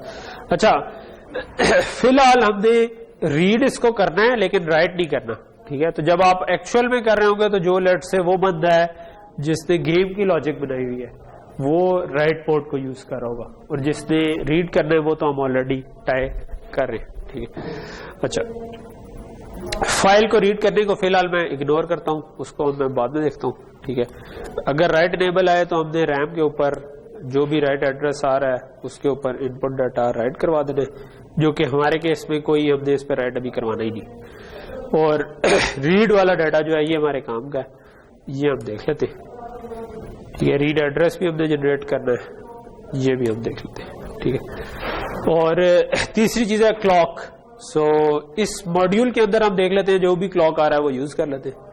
इस मॉड्यूल के अंदर कोई क्लॉक नहीं आ रहा क्योंकि ये कॉम्बिनेशनल मॉड्यूल था, तो इसका मतलब है इस पे हमें क्लॉक भेजना पड़ेगा बाहर से। सो मैं टॉप लेवल मॉड्यूल में आ जाता हूँ और लेट से कि जो भी क्लॉक 25 यूज हो रहा है ये मैं पीजे इनिशियल्स की भी इनपुट बनाता हूँ, ठीक है। सो इधर भी मुझे आके बताना पड़ेगा इनपुट क्लॉक, ठीक है। सो मैंने क्लॉक इस मॉड्यूल में बाहर से भेज दिया और इसी क्लॉक के ऊपर मैं अपनी रैम को चलाना चाहूंगा। रैम ऊपर आएगी, ओके, ये। अच्छा, दूसरा ये है कि मैं राइट इनेबल वगैरह जो है उसको 0 ही रखना चाहूंगा, तो राइट एड्रेस जो है लेट से मैं इसको भी 0 कर देता हूँ, इनपुट डाटा को भी 0 कर देता हूँ और राइट इनेबल जो है ये मेरा राइट इनेबल है, ये मेरी राइट पोर्ट के जो सिग्नल थे ना इन तीनों को मैंने 0 कर दिया, ठीक है। यहाँ पे मैं कहता हूँ reg write enable equal to 0, ठीक है। सो ब्लॉक रैम बन गई। ब्लॉक रैम की राइट पोर्ट जो थी उसका उसका मैंने डाटा भी जीरो कर दिया, उसका राइट टेबल भी जीरो कर दिया, राइट एड्रेस भी जीरो कर दिया। रीड पोर्ट को मुझे एड्रेस देना है और जवाब में मैं डाटा एक्सपेक्ट करूं, ठीक है। और एड्रेस कैसे देने हैं वो हमने कहा था कि हम जो इन दोनों सिग्नल्स को रॉम एड्रेस और रॉम पिक्सल को आपस में कंकैटिनेट कर देंगे, ठीक है। सो अभी मैंने ये नहीं लिखा कि फाइल कैसे रीड करनी है, इसको मैंने छोड़ा हुआ है, इस पे मैं भी आता हूं। उससे पहले मैं इसको एड्रेस देना चाहूंगा। सो रैम का जो एड्रेस है ये हम बनाना चाहेंगे कंकैटिनेट करके, ठीक है। सो मैं कहता हूं always at static RAM address is equal to, और इसमें मैंने जो भी एड्रेस और पिक्सल थी ना इनको कंकैटिनेट करना। ऊपर मैं जाके इनकी डिक्लेरेशन देख लेता हूं कि रॉम एड्रेस जो है ये मेरा वर्टिकल काउंटर वाला है और रॉम पिक्सल जो है ये मेरी हॉरिजॉन्टल काउंटर है, ठीक है। तो हॉरिजॉन्टल काउंटर जो है वो मेरे कॉलम्स बनते हैं और वर्टिकल काउंटर जो है वो मेरी रोज बनती है। तो और ये कितने कितने बिट के डिक्लेयर्ड है, ये रॉम एड्रेस और रॉम पिक्सल 11 बिट के डिक्लेयर्ड। मुझे इनको 11 नहीं, मुझे इनकी 8 बिट चाहिए, ठीक है। तो मुझे इनका 7 डाउन टू 0 चाहिए। सो मैं रॉम एड्रेस जो कि और रॉम पिक्सल ये दो चीजें बनती है, तो मैं कंकैटिनेट करते हुए रॉम एड्रेस जो कि वर्टिकल काउंटर वाला था वो लिख दिया और रॉम पिक्सल रख दिया। लेकिन मुझे ये पूरे 11 बिट से चाहिए, मुझे इसकी 8 बिट चाहिए ताकि मेरी ये जो एड्रेस है वो मेरा 16 बिट का था वो पूरा हो जाएगा, ठीक है। सो अगर मैं ये एड्रेस दे दूंगा तो ये मुझे अब रो और कॉलम असूली तौर पर बाहर उस पे जो भी वैल्यू आनी थी वो बाहर मिलना शुरू हो जाएगी और उसको मुझे RGB से टाई करना है, ठीक है। अच्छा, उस RGB से टाई करने से पहले मुझे जरूरत है कि मैं उस पे कोई ये लिखवा सकूं, ठीक है, किसी तरह। तो मुझे कोई एक टेक्स्ट फाइल बना लेनी चाहिए, ठीक है, जिसमें मैं जिससे मैं लोड कर सकूं रैम, ठीक है। सो ये जो ऊपर इनिशियल डला हुआ है ये काम करता है, ठीक है। वैसे नॉर्मली इनिशियल सिंथेसाइज नहीं होता, लेकिन यहाँ ये वाला इनिशियल होगा। ये वाला इनिशियल जो है ये एक फाइल से रीड करके ब्लॉक रैम को इनिशियलाइज करवा देगा। तो ये कह रहा है कि आप मुझे फाइल का नाम बता दें, जिसको लोड करना है उस रैम का नाम बता दें और उसका बिगिन एड्रेस एंड एड्रेस बता दें किस एड्रेस से किस एड्रेस तक उसको लोड करना है, ठीक है। सो ये करने के लिए अब मुझे कोई इमेज चाहिए और उस इमेज से हेक्साडेसिमल में मैं एक फाइल जनरेट करवा दूं, ठीक है। अच्छा, ये काम मैंने ऑलरेडी करके रखा हुआ है, ठीक है। मैंने ये आपको डेस्कटॉप पे ऊपर ये एक छोटी सी तस्वीर नजर आ रही होगी पिंक पैंथर की, ठीक है। सो ये जो तस्वीर है ना ये मैंने नेट से डाउनलोड की थी कि जस्ट मैं इसको डिस्प्ले करवा लूं, कल को आप इसकी बजाय कोई भी इमेज रख सकते हैं, ठीक है। अच्छा, अब इससे मैं हेक्साडेसिमल फाइल कैसे बनाऊंगा, उसके लिए मैंने एक छोटा सा मैटलैब में कोड लिखा है। आपने किसी कोर्स में मैटलैब पढ़ी हुई है, ठीक है। आप मैटलैब या इसका जो फ्री वाला वेरिएंट ऑक्टेव है उसके अंदर ये काम कर सकते हैं। बहुत इजी है ये यूज करने के लिए। अगर इमेजेस और इन चीजों के साथ आपने थोड़ा बहुत खेलना है, प्लॉट करने हैं, उसके लिए काफी यूजफुल चीज है। अच्छा, मैं ये छोटा सा आपको समझा देता हूं कि मैं इधर कर क्या रहा हूं, ठीक है। सो ये मैंने क्या किया हुआ है, ये मैंने कोड लिखा हुआ है कि जो ये पिंक पैंथर की तस्वीर थी उसका नाम था test.png। तो मैंने लिखा हुआ है I am read test.png और this is equal to I am in। इससे क्या होगा कि वो फाइल को उठाकर ना एक एरे में मुझे 2 डायमेंशनल एरे में मुझे डाटा दे देगा, ठीक है, कि ये जो भी उसकी पिक्सल्स की वैल्यू, ठीक है। एक्चुअली ये 2 डायमेंशनल भी नहीं है, एक तरह से 3 डायमेंशनल में देगा क्योंकि रेड, ग्रीन और ब्लू के अलग अलग वैल्यूज होती है। तो 250 जो भी उसकी विड्थ और height into 3 red, green, blue, तो मेरे पास 3 वैल्यूज आती। अच्छा, उसके बाद मैंने क्या किया हुआ है, मैंने किया हुआ I am resize, ठीक है। I am resize होता है इमेज को रीसाइज कर दो, उसका साइज चेंज कर दो, क्योंकि मुझे 256 by 256 का चाहिए। तो मैंने जो डाउनलोड किया था वो जरूरी नहीं है 256 by 256 को, तो मैंने कहा उसको 256 by 256 में रीसाइज कर दो, ठीक है। तो वो उसको श्रिंक करके 256 by 256 बना दे। अच्छा, उसे मैंने एक और एरे में स्टोर कर लिया, ठीक। अच्छा, उसके बाद मैंने क्या काम किया है, इसमें जब आप बाय डिफॉल्ट एक आरजीबी इमेज लेना तो उसमें रेड के लिए भी 8 बिट होती है, ग्रीन के लिए भी 8 बिट होती है, ब्लू के लिए भी 8 बिट होती है, ठीक है। तो हमारे पास तो उन सबको मिला के 8 बिट है, ठीक है। तो हमने रेड के लिए 3 बिट्स रखनी है, ग्रीन के लिए 3 बिट्स रखनी है और ब्लू के लिए 2 बिट्स रखनी है, ठीक है। तो ये अगली लाइन में मैंने ये काम किया हुआ है कि ये जो बाय डिफॉल्ट हमने इमेज उठाया था ना, ये आपका होगा U8 फॉर्म में, यानी कि 8 बिट होगी, रेड के लिए 8 बिट होगी, ग्रीन के लिए 8 बिट होगी, ब्लू के लिए। तो मैंने उसका रेड वाला हिस्सा उठाया है, ठीक है। तो ये जो सिंटेक्स है ये कह रहा है कि सारी रोज सारे कॉलम्स और 1 यानी रेड उठा लो, सारी रोज सारे कॉलम और 2 ग्रीन वाला पूरी सारी रोज और सारी रोज सारी कॉलम और 3 ब्लू वाली सारी रोज सारी। इसको मैंने कहा कि इस मैटलैब में आप ना पूरी की पूरी एरे को इकट्ठा भी ऑपरेशन कर सकते हो। तो मैंने ये पूरी एरे को डबल में कन्वर्ट किया और उसको 7/255 से मल्टीप्लाई, 7/255 से क्यों मल्टीप्लाई किया है? मेरे पास असल में अगर 8 बिट थी तो 0 से 255 तक रेड के लेवल्स आ रहे थे। मैंने उसको जब 7/255 से मल्टीप्लाई किया तो इसका मतलब है कि 255 7 पे मैप हो गया है, 0 0 पर ही रहा है। तो इसका मतलब जहां पर 0 था वो 0 रहेगा, जहां पर 1 था वो मतलब जो 255 था वो 7 पे मैप हो जाएगा और दरमियान वाले उसी रेशो से स्केल हो जाएंगे, ठीक है।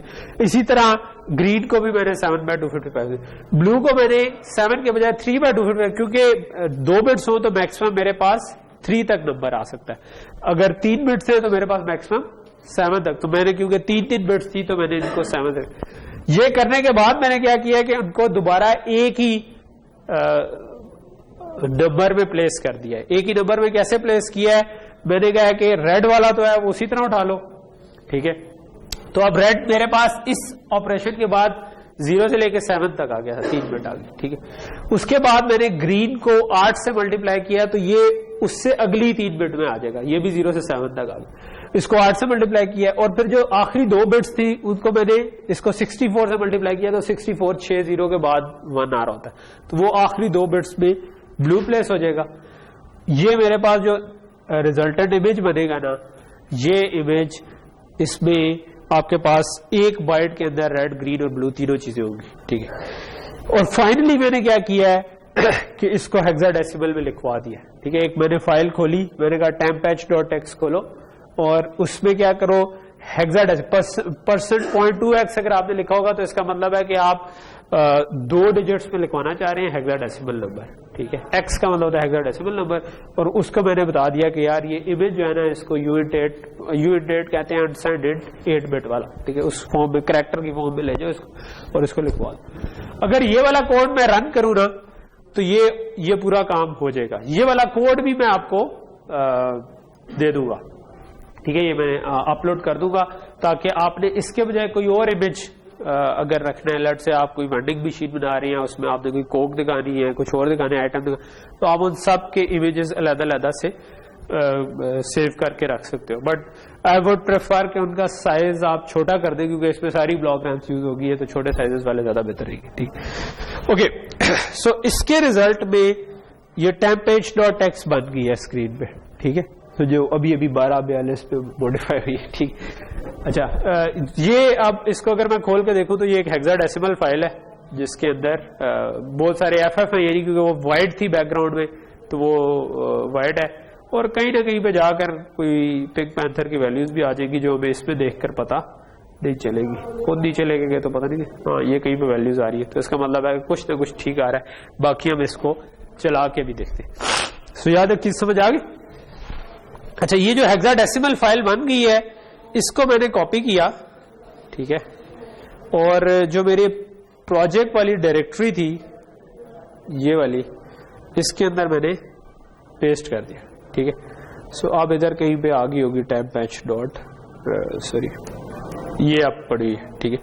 और अब मैं अपने कोड में जाके, क्योंकि इसमें इसलिए किया क्योंकि जहां पर मैं कोड लिख रहा था उसमें मैंने कोई फाइल का नाम देना था, तो यहां पर मैं बता दूंगा कि यार temph.txt से उठा लो, ठीक है। तो ये जो भी हेक्साडेसिमल फाइल मैंने भेजी है उससे उठा लो, रैम को फिल उससे कर लो।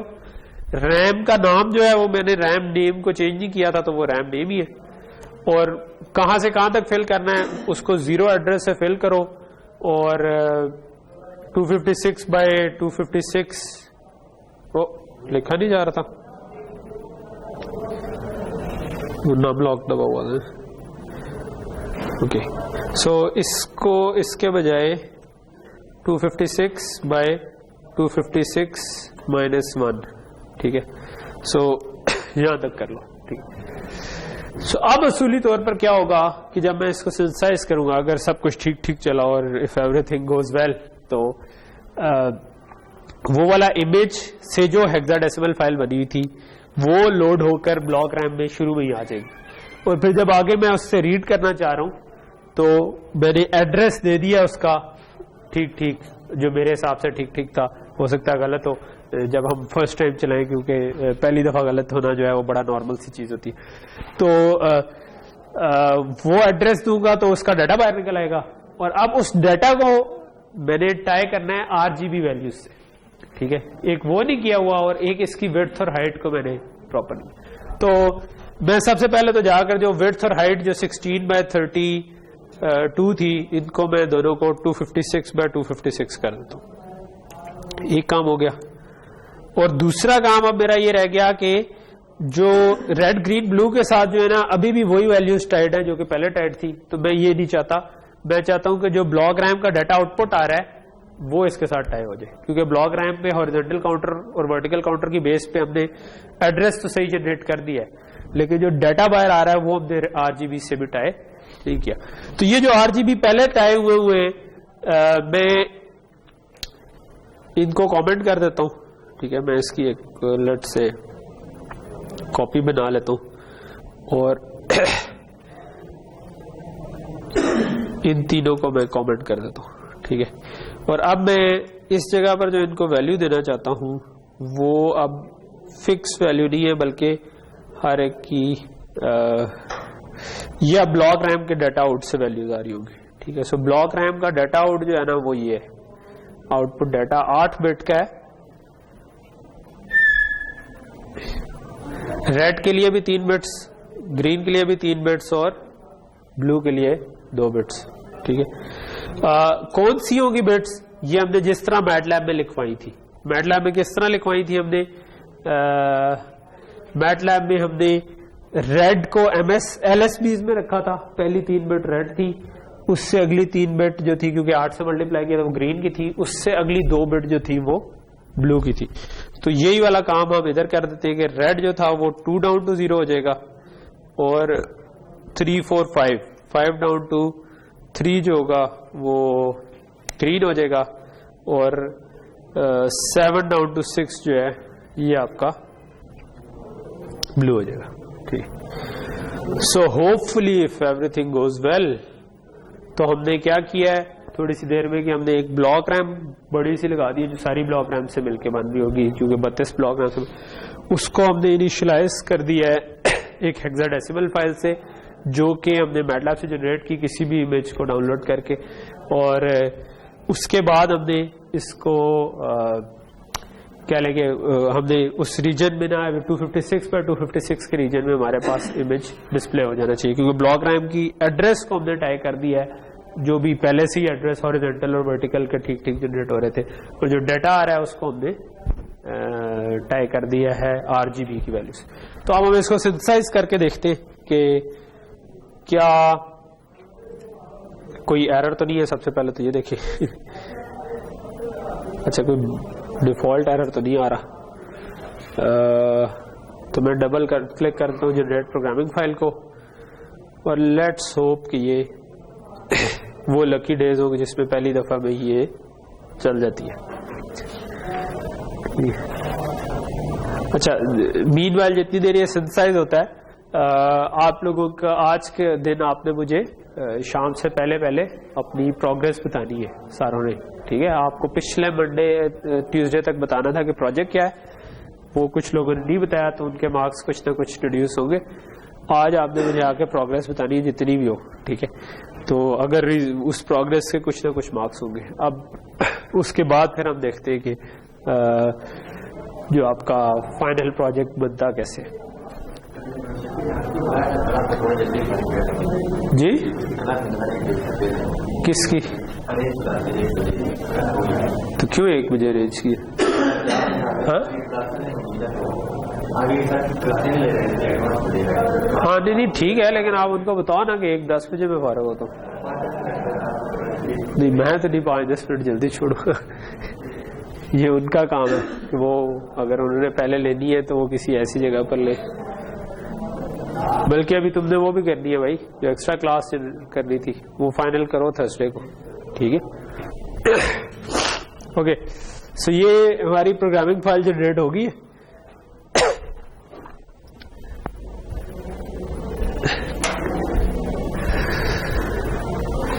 इसको अब हम प्रोग्राम करके देखते हैं। FPGA को मैं ऑन कर देता हूँ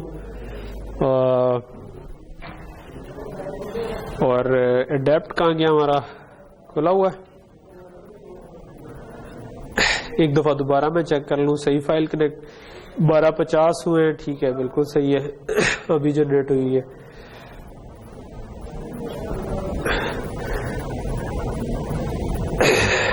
प्रोग्रामिंग सक्सेसफुल हो गई है। अब मैं जो प्रोजेक्टर है वो अपने लैपटॉप से उतार के FPGA के साथ लगा के देखता हूँ कि क्या चीज बनती है।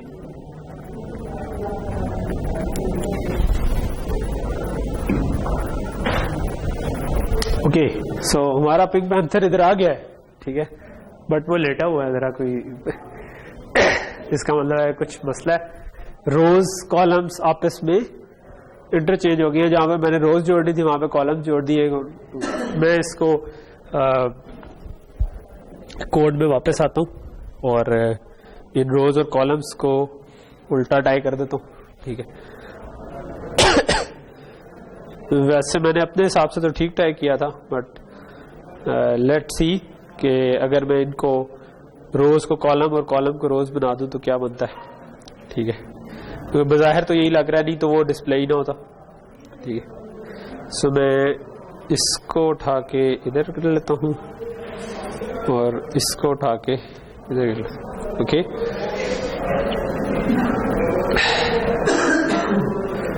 और ऑब्वियसली कोड में चेंज किया तो फिर मुझे पूरा प्रोसेस दोबारा करना पड़ेगा। अच्छा, सो ये अच्छी बात है कि पहली दफा भी चल गई है। इस पूरी एक्सरसाइज का मकसद जो था वो मैं पहले बता चुका हूँ कि एक जंप स्टार्ट देना है, ठीक है। अब इधर तक जंप स्टार्ट मैंने दे दिया है, काफी ज्यादा कह लें कि आपको हेल्प हो चुकी है। अब कुछ आपके ऊपर वो बॉल आपके कोर्ट में है, जिम्मेदारी अब आपकी बनती है कि आप जरा अच्छे अच्छे प्रोजेक्ट करके दिखाएं, ठीक है, ताकि मुझे भी ये फील हो कि मैंने जो टाइम गुजारा वो जाया नहीं किया, बल्कि मैंने जो नॉलेज है वो इम्पार्ट किया है और फिर उसके हिसाब से आप लोगों ने भी एफर्ट मारे। And this will go a long way actually. अगर आप अभी अच्छी एफर्ट मारेंगे तो अच्छे रिजल्ट्स आएंगे, तो फिर आप खुद कॉन्फिडेंट फील करेंगे कि मैं थोड़े से बड़े प्रोजेक्ट्स कर सकता हूँ, ठीक है। तो ये इसको जरा सही तरीके से करने की कोशिश करें। ये वाले कोड्स इंशाल्लाह मैं ड्रॉप बॉक्स पे डाल के ना उसका लिंक मूडल पे भी डाल दूंगा और मैं वीडियो जो अपलोड करूंगा उसके नीचे भी डाल दूंगा, ताकि जिसने भी नेक्सस 3 पे काम करना हो और उसको ये वाला कोड चाहिए हो वो चला सके। Okay, so let's try it again.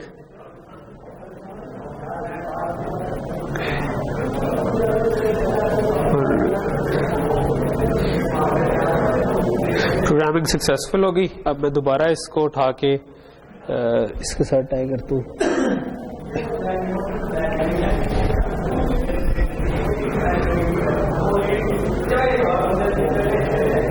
Okay, सो हमारा पिंक पैंथर अब सीधा हो गया। अभी मैंने वैसे इसमें ये किया हुआ था कि जो स्टार्टिंग पॉइंट है ना कि कहाँ से स्टार्ट होना चाहिए इसको, उसको C1 और R1 जो है रो और कॉलम वो चूज हो रहे थे, मतलब बाय डिफॉल्ट तो 1-1 थे, लेकिन उनके थोड़ा सा आगे MSP में मैंने डाले हुए थे स्विचेस को टाई किया हुआ, ठीक है। सो ये जो इसमें 8 स्विचेस हैं उनमें से 4 रो को सिलेक्ट करने के लिए, 4 कॉलम के लिए, तो मैं अगर इनको थोड़ा बहुत छेड़ूंगा तो उन 4 बिट्स में मैं एक एक इंक्रीमेंट करके ना 1 2 3 आगे जा सकता हूँ। तो अभी वैसे ये 0-0 नहीं है। मैं अगर थोड़ा सा इसको हिलाऊं तो ये आगे पीछे जा रहा है। ये मैंने इसकी LSB को छेड़ा है रो वाली की, अगर मैं कॉलम वाले की LSB छेड़ूंगा तो ये ऊपर नीचे जा रहा है, ठीक है। तो ये वाला इसका मकसद ये था कि मैं अभी तो स्विचेस से टैग किया हुआ है। आप अगर कोई गेम बना रहे हो और उसमें आपने कोई चीज मूव करवानी है, ठीक है, तो आप उसको स्विचेस के बजाय जो भी लॉजिक हो जिसने उसको इंक्रीमेंट करना है उसके साथ टैग कर सकते हैं और थोड़ा सा आगे पीछे जा सकते हैं। फिर इसमें ज्यादा पिक्सल्स यूज हो रही है, यानी कि क्योंकि हमारे FPGA के अंदर जो रैम है वो लिमिटेड है ना, मतलब ये 256 बाय 256 में हमारी 32 की 32 ब्लॉक रैम यूज हो गई होगी। तो अगर आप ऑब्वियसली आपकी एक एलिमेंट तो नहीं होगा ना जब आप कोई गेम बना रहे होंगे, तो आप ये कर सकते हैं कि इससे छोटा इसको बना दें। मे बी मैंने अभी 256 बाय 256 किया था, अगर मैं इसको 64 बाय 64 कर लेता, ठीक है, तो ये उससे बहुत कम साइज बनना था, ठीक है।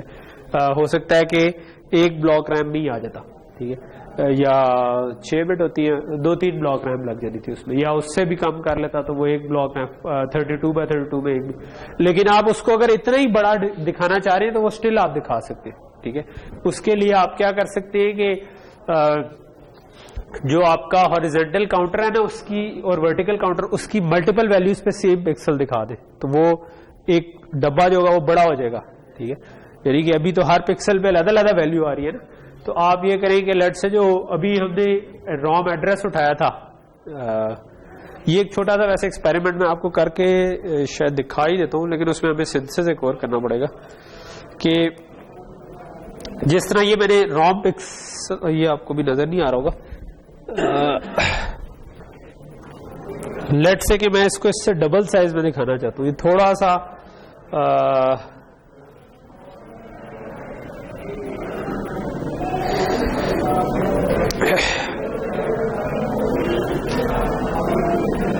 ठीक, इसको ये जो हम एड्रेस दे रहे हैं ना, अगर अब इसकी मल्टीपल पिक्सल्स पे सेम वैल्यू दिखाना चाह रहे हैं, ठीक है, तो मैं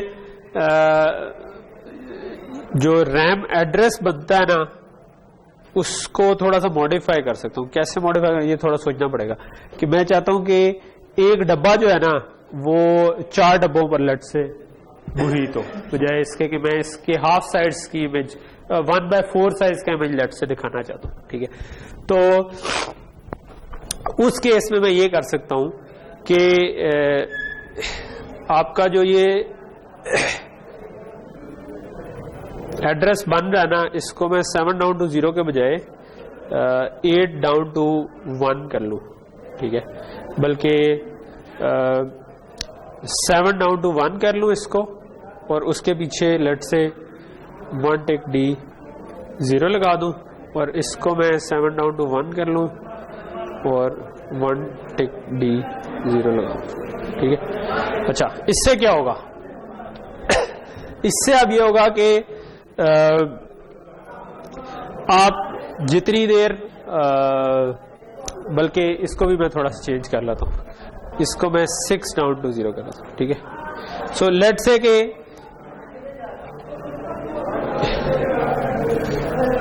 जो मेरा पिंक पैंथर था मैं उससे छोटे आधे से भी आधा, क्वार्टर ऑफ पिंक पैंथर जो है ना वो डिस्प्ले करवाना चाह रहा था, ठीक है।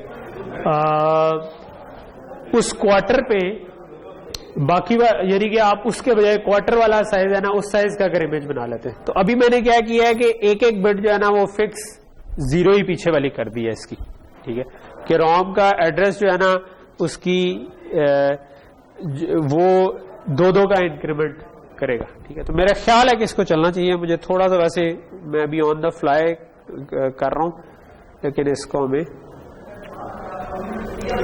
ये सिंथेसिस पे लगा देते हैं और फिर सोचते हैं, क्योंकि सिंथेसिस में टाइम लगता है, ठीक है। तो let's give it a shot. तो करना मैं क्या चाह रहा था, हो सकता है इसमें गलती हो, करना मैं ये चाह रहा था कि अगर मेरे पास जो इमेज पड़ा हुआ है वो लेट्स से 256 बाय 256 का नहीं है, बल्कि 128 बाय 128 का है, ठीक है।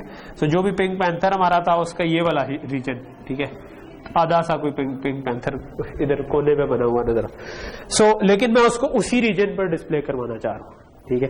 तो उस रीजन पर डिस्प्ले करवाना चाह रहा हूं, तो जो मेरा एड्रेस बन रहा है ना वो मैं ये चाहूंगा कि कि जो ये वाला हॉरिजॉन्टल काउंटर जब 0-0 रहता है, 0-1 होता है या 1-0 होता है, या तो उसकी जो LSB है ना उसको मैं इग्नोर कर दूं बेसिकली। अगर उसकी LSB को हॉरिजॉन्टल और वर्टिकल की जो ये बन रहा था ना उसको मैं इग्नोर कर दूं, तो फिर क्या होगा कि उससे अगली वाली बिट्स टाई हो जाएगी ना। तो अगली वाली बिट्स को अगर मैं टाई कर दूं तो ये जो 1 पिक्सल है ना वो इन 4 पिक्सल्स पर नजर आना शुरू हो जाएगी। ठीक है, तो आप उसको बड़ा करके दिखा सकते हैं। ठीक है, थोड़ा सा, तो वो आपके प्रोजेक्ट में ये चीज हेल्पफुल होगी। उसके लिए मुझे एड्रेस जो इसका जनरेट करना है रैम का, वो इस तरीके से जनरेट करना पड़ेगा कि 4 पिक्सल्स के लिए ये सेम जनरेट हो। तो उसके लिए फिर मैंने ये किया है कि जो भी काउंटर बन रहा था उसकी LSB को 0 कर दिया और उससे आगे उसको टाई कर दिया। तो hopefully I am not sure कि चलेगा कि नहीं चलेगा। अगर ये फर्स्ट टाइम चल गया तो ये भी एक मौजज़ा होगा लेकिन इसको हम चलाने की कोशिश करते हैं। सो अभी बनी हुई है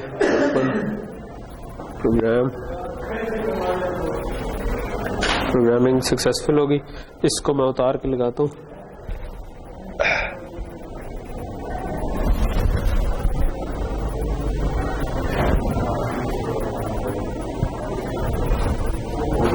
आया? ओके, खैर ये वो नहीं हुआ जो मैं चाह रहा था, लेकिन बहरहाल हाँ, क्योंकि हमने एरिया इसका बड़ा थोड़ा सा रखा हुआ था, लेकिन ये सेम चीज आपकी 4 जगहों पर डिस्प्ले, यानी कि आप इसको छोटे हिस्से को डिस्प्ले कर सकते हैं। ठीक है, ये बिल्कुल उस तरह नहीं गया, उसका आया तो वो वाला क्वार्टर वाला हिस्सा ही, लेकिन वो चारों पर सेम नहीं आया। ठीक है, तो अगर इसको प्रॉपरली थिंक थ्रू करें ना तो आप इसको ये कर सकते हैं कि ये पूरे के पूरे हिस्से पर एक 1/4 वाला हिस्सा ही डिस्प्ले हो जाता। ठीक है, ओके। सो कहने का मकसद ये है कि आप छोटा इमेज लेके उससे भी ये चीज चला सकते हैं। उसमें आपकी ब्लॉक रैम की रिक्वायरमेंट छोटी हो जाएगी। ठीक है, और आप अगर प्रोजेक्ट करना चाह रहे हैं तो उसमें ये अब 4-5 किस्म के इमेजेस हैं तो आप ये वाला काम कर सकते हैं। ठीक है, एक छोटी सी चीज बिफोर वी एंड अप जो लास्ट टाइम रह गई थी वो ये थी कि हमने तीसरा तरीका डिस्कस नहीं किया था ब्लॉक रैम जनरेट करने का, और वो जो तरीका है वो आप लैब में भी शायद करेंगे, वो है कोर जनरेटर का। लैब में आपने यूज किया है कोर जनरेटर? कोर जनरेटर नहीं यूज किया अभी कि कर लिया? नहीं किया? किया है कि नहीं किया? अच्छा, ओके। सो एक तरीका तो ये था कि हम टेम्पलेट से चीजें उठा लें। ठीक है, एक और तरीका इसका ये है कि आप Xilinx के अंदर एक हमारा कोर जनरेटर का ब्लॉक होता है। ठीक है, किसी भी प्रोजेक्ट में मैं जब हम कहते हैं ना न्यू सोर्स, ठीक है, तो इधर मेरे पास हम अभी तक तो वेरिलॉग मॉड्यूल या वेरिलॉग टेक्स्ट फिक्सचर ही सिलेक्ट करते रहे। एक इसमें ऑप्शन है आईपी कोर जनरेटर की। ठीक है, सो मैं कहता हूं लेट से आईपी कोर जनरेटर से मैं बनाना चाहता हूं और मैं लेट से रैम का कुछ बनाना चाह रहा हूं। ठीक है, तो इससे एक और इनका टूल है जो कि बड़ा काम का टूल है, Xilinx कोर जनरेटर, वो खुल जाता है। कोर जनरेटर इस तरह है कि बहुत से लोगों ने ना अपना कोड, Xilinx वालों ने खुद भी और थर्ड पार्टीज ने भी अगर कोई रीजनेबल साइज का काम कर लिया होता तो वो उसकी आईपी कोर बना के रख देते हैं कि आप उसको इस्तेमाल कर लें। तो वो एज अ मॉड्यूल आप इंस्टेंशिएट कर सकती। ठीक है, और उसको खुद से आपको कोड नहीं लिखना पड़ता।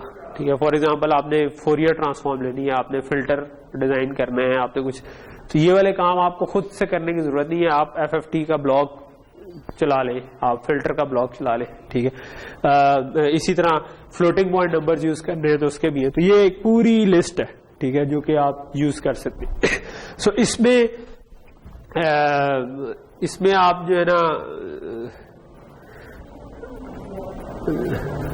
जिस तरह बेसिक एलिमेंट्स में मेमोरी एलिमेंट्स हैं, इसमें ब्लॉक मेमोरी जनरेटर है।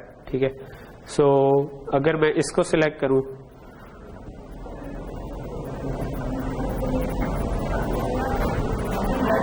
तो उसमें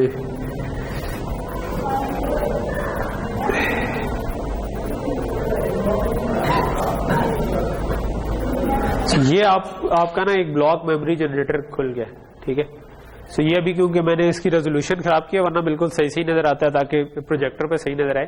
तो इसके अंदर आप ना बता सकते हैं कि आपको कौन सी चाहिए। नेटिव का मतलब है जो नॉर्मल हम ब्लॉक रैम यूज कर रहे हैं। AXI वाली जो है वो आजकल एक नए FPGAs में एक AXI इंटरफेस होता है, वो अभी फिलहाल आप लोगों को यूज करने की जरूरत नहीं।